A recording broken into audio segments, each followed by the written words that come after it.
We spent a lot of time discussing the 13 principles of faith, which are the authoritative and most comprehensive description of our belief system. These are the principles upon which our religion rests, and this is the basis and the framework for everything else that exists within our religion.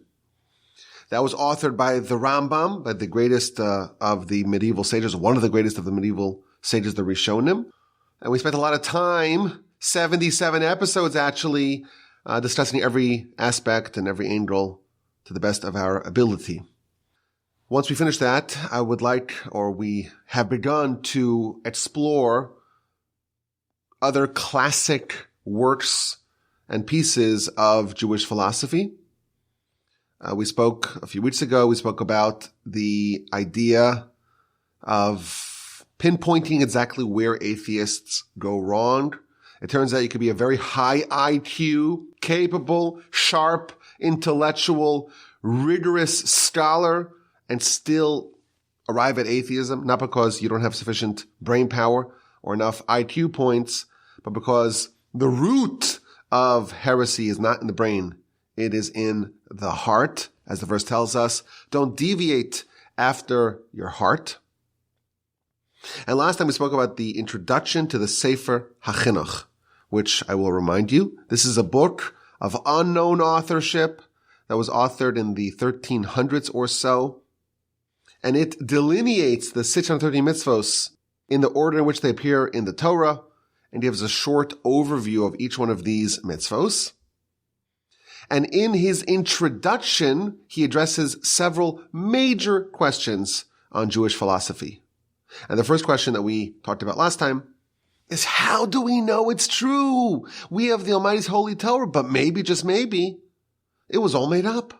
Maybe it's a hoax. It's a psyop. That's a very serious and very legitimate question, and one that he addresses, and he spoke about the idea of testimony, and why testimony creates believability, and why we can assume veracity when there is testimony. And of course, more people testifying to an event, that gives us more believability. With fewer people testifying to an event, we have less believability. And then he focuses on the founding event of our religion, the Sinai revelation, where we have 600,000 adult male eyewitnesses, not including adult females or children. They witnessed prophecy. They experienced prophecy. They heard God communicating with Moshe, and they had installed in their heart a belief that everything that Moshe is telling them is indeed true. He is a true prophet, and thus we heard the Ten Commandments. We heard the overview of our faith, of our religion from God directly. And then the details were spelled out to us by Moshe, the legitimate prophet of God. And we know that for sure. Our religion was founded on miracles. And there were many miracles contemporaneous to the Sinai revelation. Of course, for 40 years, the nation was eating manna and drinking water that came out of a rock. And they experienced the 10 plagues in Egypt and the plagues and the miracles at the splitting of the sea and the many, many, many other miracles that the founding generation witnessed. But the one that tops it all is the experience at Sinai, where everyone was elevated to a level of prophecy, and that removed any doubt. It dispelled any doubt about the veracity of the Torah and of Moshe as being the prophet, the father of all prophets, who is conveying to us the exact word of God. And we can become very comfortable in believing the veracity and the historicity of the Torah. And we can be more comfortable that not only is this believable, but there's more evidence and more support and more logic behind it, more than any other historical event. I used to have a very sharp formulation. There are a group of people, unfortunately, who are Holocaust deniers. And even though there's such an abundance of evidence, and the perpetrators themselves testified to it, and the documentation and the eyewitness accounts and the other historical facts are really undeniable, but people will find a way to deny because of one reason or another. And it's irritating and it's enraging to hear where people just deny this, this worst atrocity in all of human history, which happened recently. People will deny it.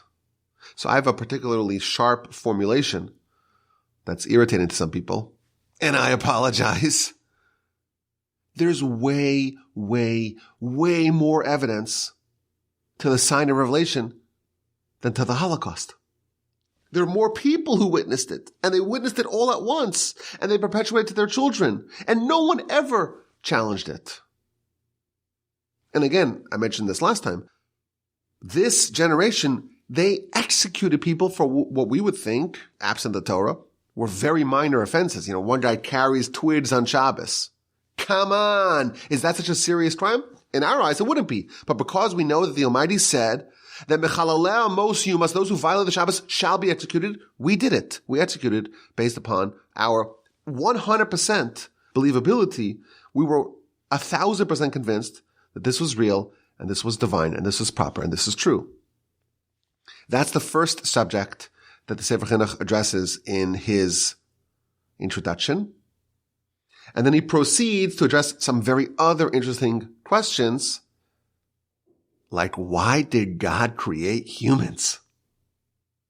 Maybe that could be a broader question. Why did God create the world? He does not address that question, even though it is addressed, the world and the universe, even though it is addressed in other classical Jewish sources. Maybe we will get to them.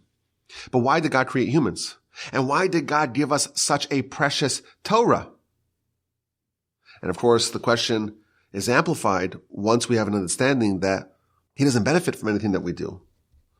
So why did he give us the Torah? And the implication of this question, maybe you could say the Almighty wanted the world that he created to endure, and humanity has the capacity to be very destructive. And therefore, maybe he should have given us a more rudimentary system of laws, a basic code to live by. But the Torah is not just a code. It's not just a code of conduct. It's not just rules for living. It is that plus so much more. It's so lofty. It's so transformative. It's so heavenly. We know that it's so inseparable from God himself. The best way to cleave to God is via his Torah. It precedes the world. It is the blueprint, in fact, that God used to create the world. The Talmud tells us that when Moshe went up to heaven to get the Torah, so after the sign of revelation, God appears upon the mountain, and the nation experiences what no other people has ever experienced: prophecy, mass prophecy, national revelation. Moshe goes up to heaven to get the Torah. And that's very unusual. There's someone in heaven who shouldn't be there. There is a creature of flesh and blood born to a woman in heaven. And the angels tell God, or ask, inquire, what is an earthling doing amongst us? And God responds, well, he's here to get the Torah. And the angels couldn't believe it. This holy Torah, this precious Torah, this precious hidden treasure that you, God, created 974 generations before you created the universe. It's like the earliest creation of God. And it's so lofty.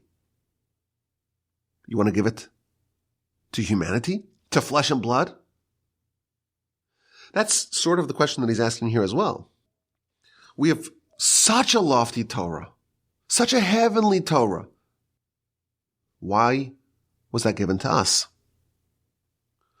What is the reason? I'm starting to read the inside here. What is the reason that the Almighty gave such a precious Torah to humanity? God owns everything.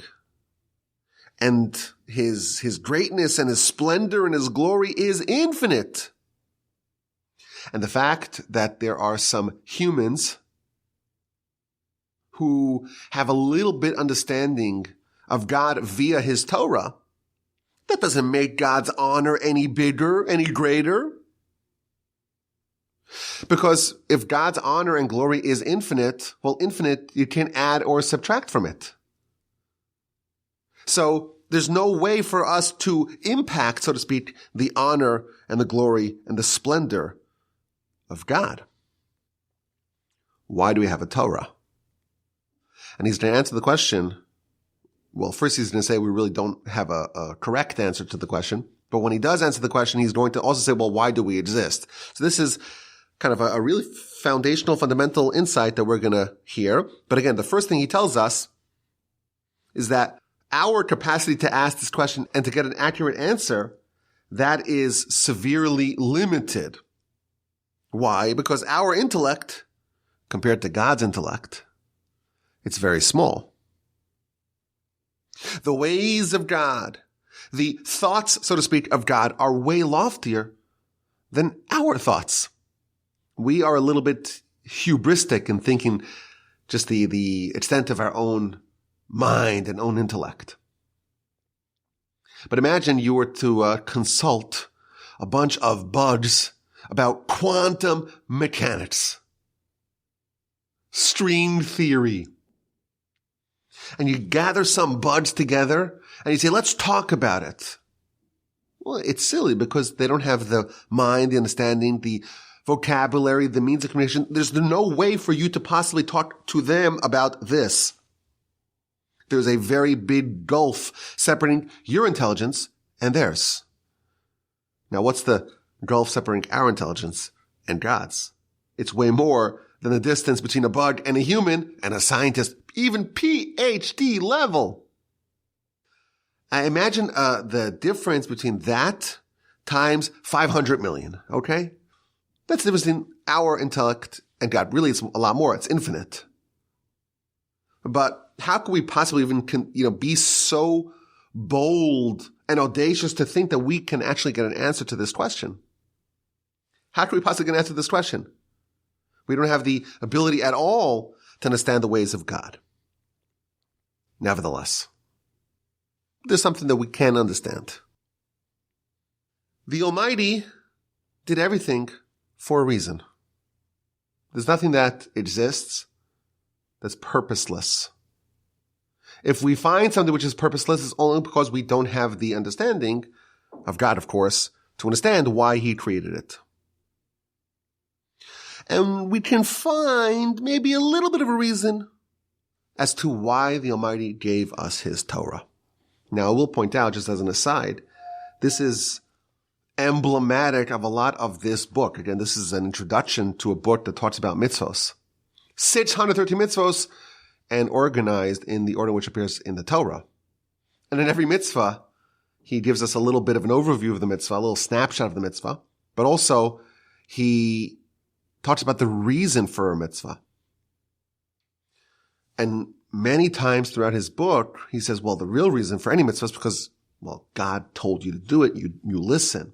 And you cannot possibly fathom the ways of God and the full extent of the reasons why God said what he said, why God did what he did. But nevertheless, maybe there's some little bit of understanding that can even be understood by a puny human brain. Same thing over here. The question, why do we have such a holy, lofty, elevated, ethereal Torah? That question we don't really have an answer to. Nevertheless, there's a little bit of understanding that we can glean.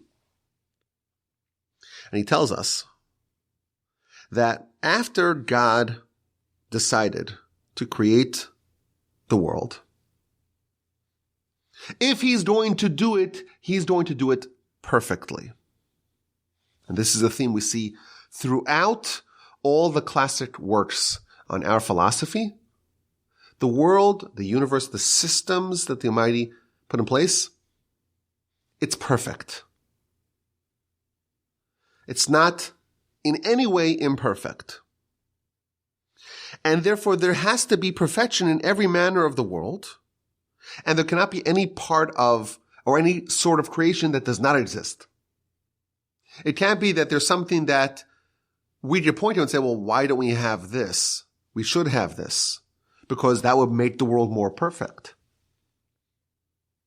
And therefore, we will find in the world, in existence, in created existence, really everything. And then he really classifies the two types of creation and then the human. He says we have angels. What's an angel? So, of course, we know nothing really about angels. But he defines angels as spiritual beings with no corporeality.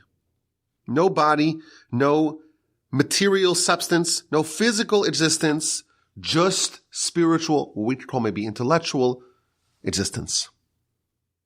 Even though we find in the Torah, angel takes up a human form, the three angels come to visit Abraham and so on. The angel that God revealed to Bilam and so on, many examples of it. But the essence of an angel is a spiritual creation with no physicality. And what that means, this is the subtext of what he's saying, is that there's no conflict really in an angel. An angel is not conflicted because it's just a spiritual creation with no physical component to it. So it's just spiritual. It is what it is. There's no dynamism in the angel. There's no existential conflict in the angel because the angel is just the angel. It's just a spiritual creation of God. And then on the completely opposite end of the spectrum, you have physical beings without any spiritual essence. And those are the animals. Now again, it's important to note, there's nothing that's just physical and not spiritual. Everything must have some sort of spark of spirituality, otherwise it would not have any existence. If it's completely divorced from the spiritual realm, it must cease to exist. It cannot endure. So it has some animating spiritual spark to it, but as a creation of God, this is a physical creation and not a spiritual creation. And that's why, like angels, animals are not conflicted. They are what they are. They do what they are programmed to do. I once heard it pointed out, which is fascinating. I don't remember where I heard it. So forgive me for not attributing this. Animals never, ever, ever, ever look to the heaven. The idea of, the human experience where we gaze at the galaxies and we look at the cosmos and we wonder and we think about just that grand universe that's out there and what's there. It's so mysterious to us. And we have a yearning to know more. Like that's not an experience that animals have. And some say, well, sometimes the wolves, they turn to heaven, but that's not, that's because that's how they want to make their cry. The coyote is giving a yelp or whatever the proper term is. That's not the ubiquitous human experience of knowing or yearning to know more about what's outside of us, what's beyond what we can interact with. That's not an animal experience. The animal doesn't have that draw to the spiritual. Many of the ancient books on philosophy note that the animals, they're on four legs, right? They're horizontal creatures, whereas humans are vertical. And the reason is because humans, we are the hybrid. This is the point that he's going to say. Humans are half angel, half spiritual creation, and half beast, half animal, half physical creation. And these are total opposites that are bound together in a way that only God can do. Now, so this is the answer to his question. Well, why do humans exist?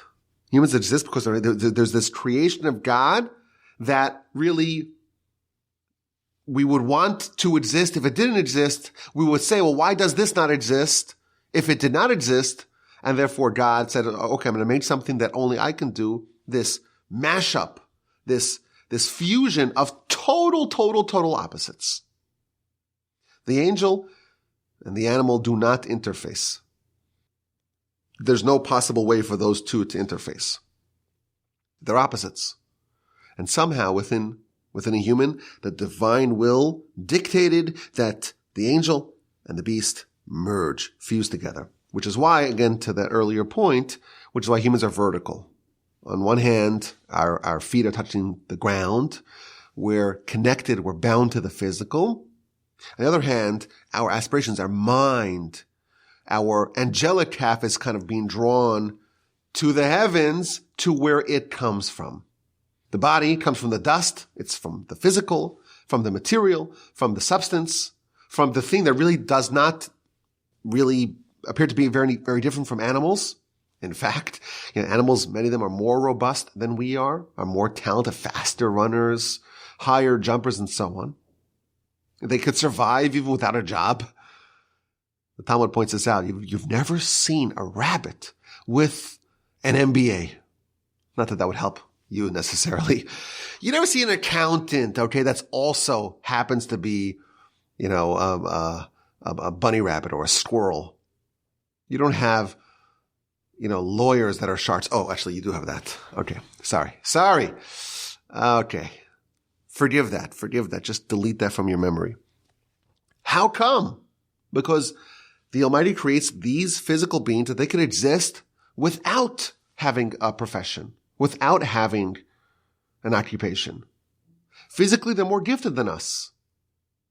They know innately which berries are safe and which are unsafe, and how to find water, and how to sense danger, and how to fight off enemies, and so on. We're a pretty mediocre beast at that. But of course, we have the intellect, we have the angelic half, and that's a creation of God that's unlike any other. And if the angels are not conflicted, and the animals are not conflicted, we very much are. Because there's a war, a civil war within every human. On one hand, they're just drawn to the physicality, to the life of the body, like an animal. On the other hand, they have aspirations, or at least the capacity to have lofty ambitions, the ambitions of an angel. And those two are not compatible. And therefore, they're being pulled in each direction. And that's why the life is conflicted. And that's why some humans, there's such a broad spectrum of humans. You have people that are just terrible, awful humans who do terrible things, who do things that are way worse than any animal can possibly do. But of course, you have the humans who are so beautiful and so wonderful and so refined and so angelic. And those two are the same species. Why? Because that is the definition of humanity. We have the angel within us. We have the beast within us. And actually, the beast that we have is the worst beast of them all. And the angel that we have is the best angel of them all. And we're thrown into this civil war. That's humans. And for this reason, we have Torah. For absent the Torah, continues the Sefer HaChinuch, if not for the fact that we got Torah, there will be no way for our angel to assert itself.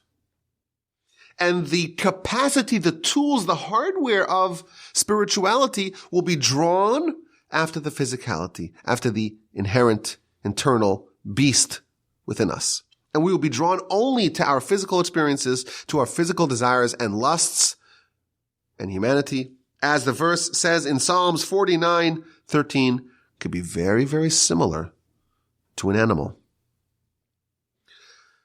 The experiment of creation is the creation of this thing called a human. Will this thing go this way or that way? And the Torah is given to humanity. It's given to us in order to draw us towards our angelic self. The Torah started off, it was with the angels. Moshe comes, I'm going to get the Torah. Why?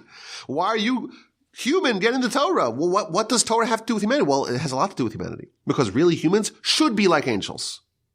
And thus we're going to get the Torah that really the angels harbored.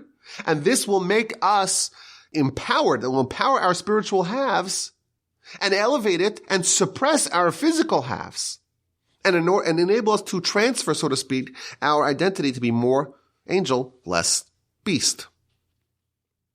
We have the ability to be an angel, not just any angel, the loftiest of angels. And the Torah, well, that's the tool to shift us, to pivot us, to move us in the direction of our angelic half and away from the dangers that lie of us being just like an animal, and a mediocre animal at that. So this to me, like just a fascinating piece. Like this is an introduction to a book, one of the great classic works of its kind. And in his introduction, he's dealing with all these fantastic and stimulating and intriguing different questions on our religion and our faith. Now, we'll kind of maybe add a little bit of some commentary to what he's saying over here. He defined humans as half animal, half beast, not compatible at all, but we can choose where along that spectrum we're going to live. Like we could be like animals, way worse even than animals, and we could live like angels, maybe even better than angels, but it's our choice, and the Torah is the tool to help us become more angels. If you examine the Torah, we have positive mitzvos, performative mitzvos, and negative mitzvos. Some perhaps may argue and say that there's really a dual purpose of Torah. One, to distance yourself from your potential of being like an animal, and one, to bring yourself close to your potential of being an angel. And thus we have two parts of Torah. The negative mitzvos, the transgressions that we're trying to avoid, those are all things that will make us more animalistic. And thus to neutralize our penchant for physicality, our liability to become more like an animal, we have those things that say, okay, don't do that. You may want to do that. It may feel very natural to do that. Don't do it. Some say, well, I want to do it. So why is the Torah telling me no? Well, that's exactly the point. Of course you want to do it because you have animalistic tendencies. It's built into the fabric of your existence.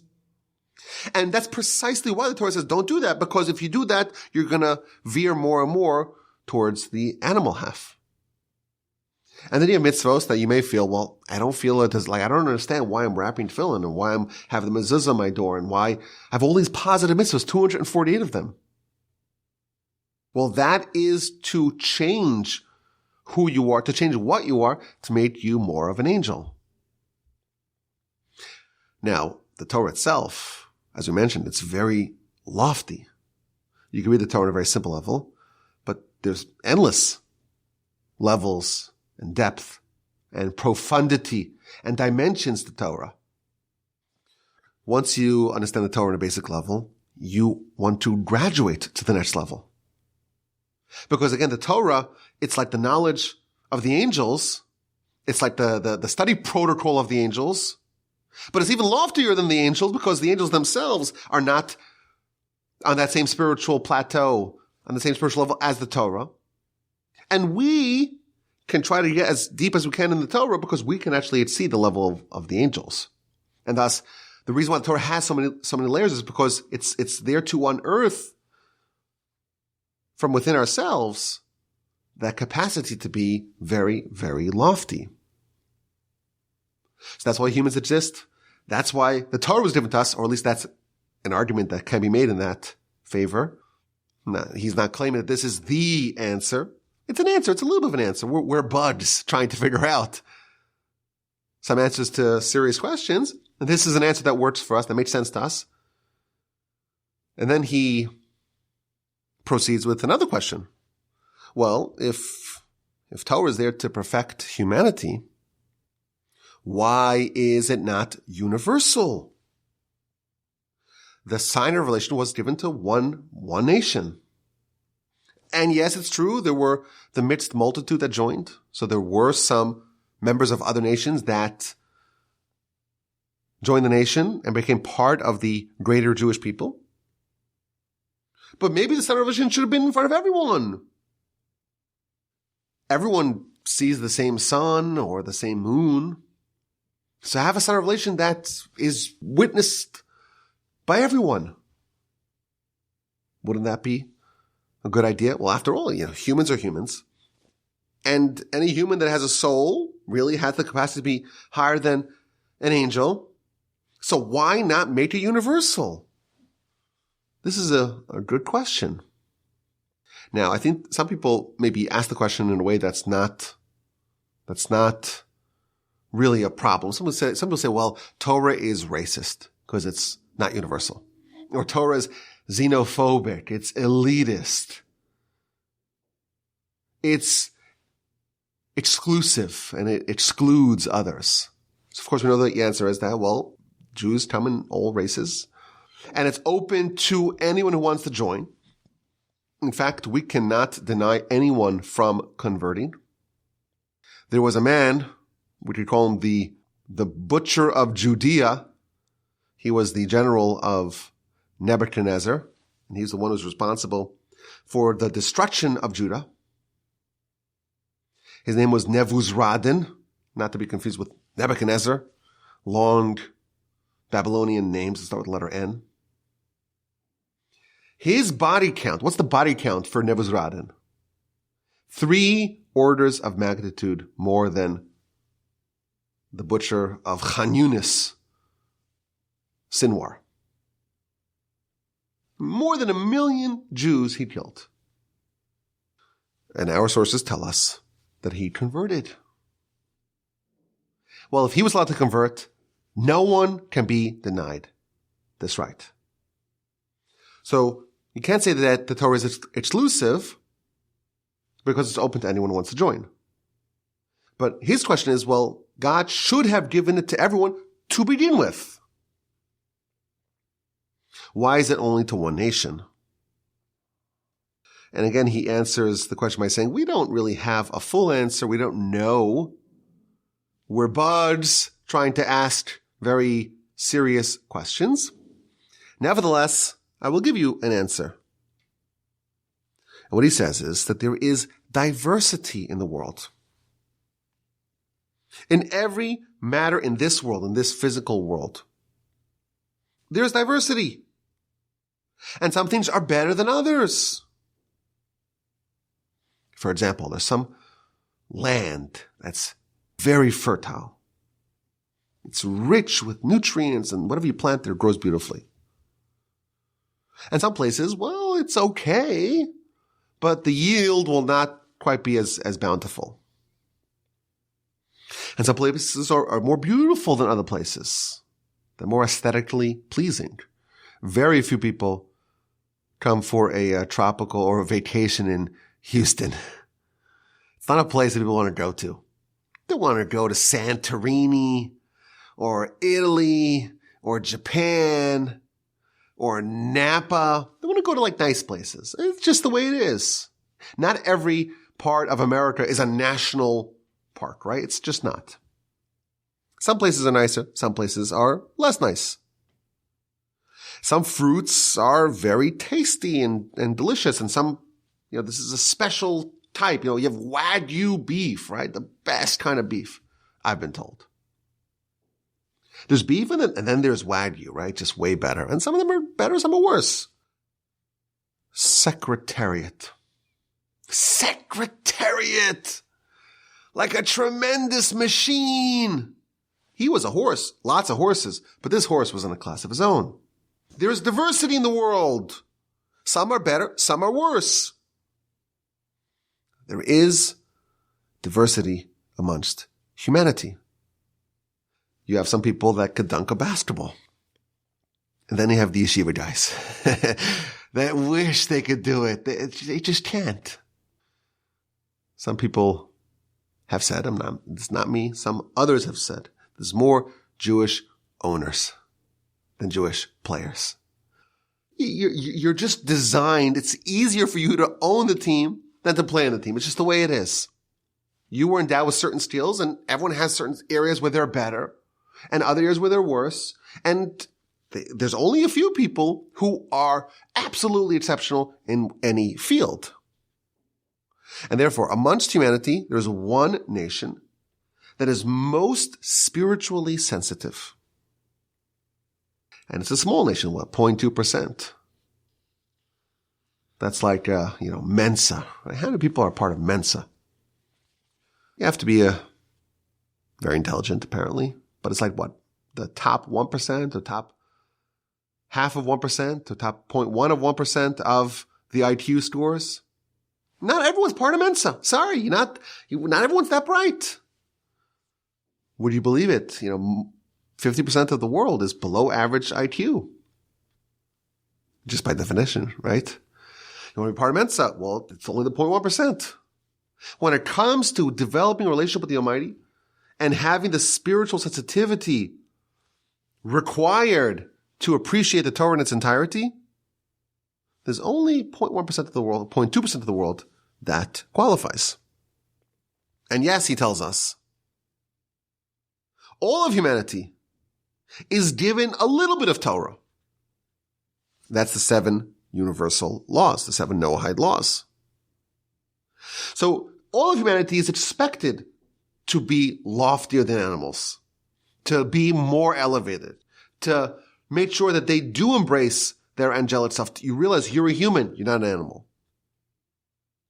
But only one nation, .whatever% of the world, they have all of Torah with the ability to achieve these transcendental heights because they are the nation that is most fitting for that role.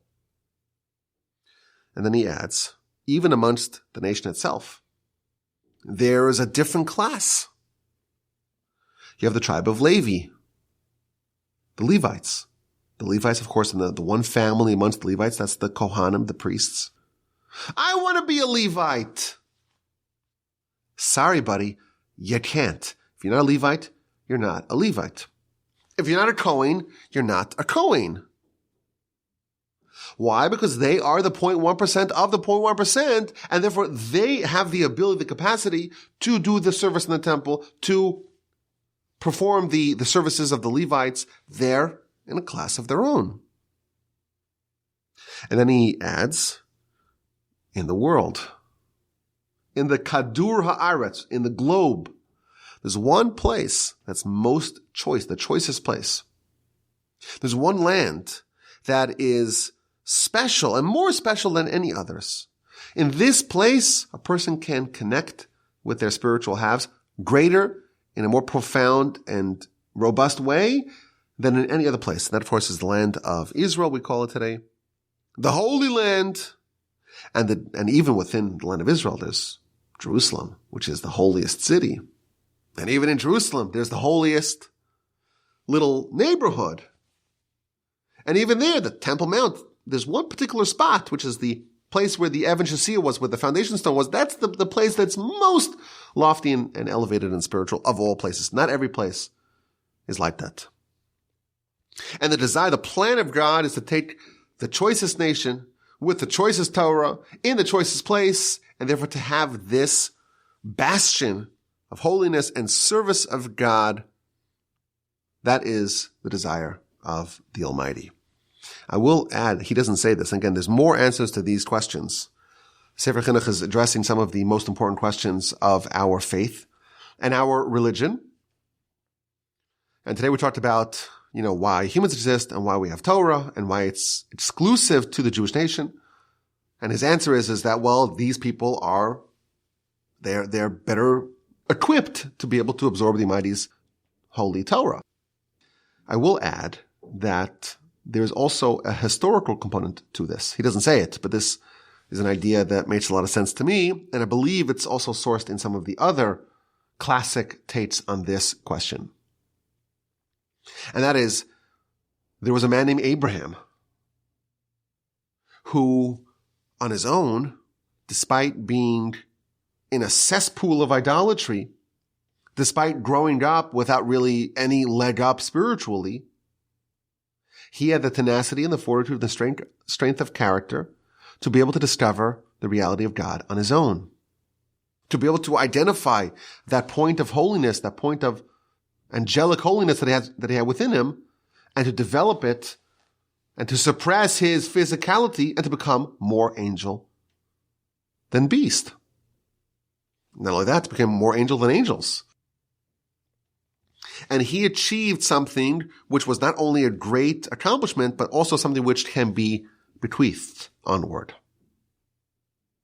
And he bequeathed it to Isaac, who on his own would have been an Abraham-like character. If you just judge Isaac in a vacuum, Isaac himself was on the same level, on that lofty pantheon of the forefathers. And then Jacob and so on, and what they accomplished was transmitted to their children. In a form of epigenetics, they had the ability to not only develop themselves and refine themselves and empower their souls on such a high level, some element of what they accomplished was transmitted and bequeathed to their descendants. A. B. There's something else that our nation had, and that is we went through 400 years of servitude. And why exactly that helps, it's a different question. But that is part of the rigorous training that our people had to be able to receive the Torah. Like the Talmud says, the Torah is only given to those who ate manna. You had to have all that history in order to be able to receive the Torah. So, this is maybe a bit of a subtler point. There is a protocol that's needed to receive the Almighty's Holy Torah. And that is to be a descendant of Abraham, Isaac, and Jacob, and to have the experience of the enslavement to Pharaoh in Egypt and the exodus from Egypt, and to witness the Sinai revelation with all that that demands from a person. And in effect, the act of conversion is the act of simulating becoming a descendant of Abraham, Isaac, and Jacob, and going through the experience of the Exodus and witnessing personally the Sinai revelation. Because those are all prerequisites to be part of this nation, the nation that is capable and has the aptitude and the spiritual power to be able to appreciate the Almighty's Holy Torah in its fullest, not just 7 mitzvos, but all 613. Next time, we will continue studying the Sefer HaChinuch's introduction. He's going to pivot to other very fascinating, intriguing elements of Jewish philosophy, reward and punishment, the world to come, why bad things happen to good people, why is there a need to have a spiritual world, a physical world, the world of the angels, what about Messiah, how come the world to come is not explicit in Scripture? A lot of these foundational questions that undergird our religion, he will address it in his introduction. Again, we have a study here of a classic work, one of the works that, again, is hundreds of years old, 700 or so years old, this book. And it became a very widely accepted work. And he's addressing in his introduction some of the important questions that we need to know. So we had the first installment last time. This is the second installment. Please God, we'll wrap it up with the third installment, the study of the introduction of the Sefer HaChinuch and the fantastically interesting and important subjects of inquiry that he addresses in his introduction. And please God, we will continue from the Torah Center in Houston, Texas. My email address is rabbi.wolbe@gmail.com. I look forward to your questions, comments, and your feedback.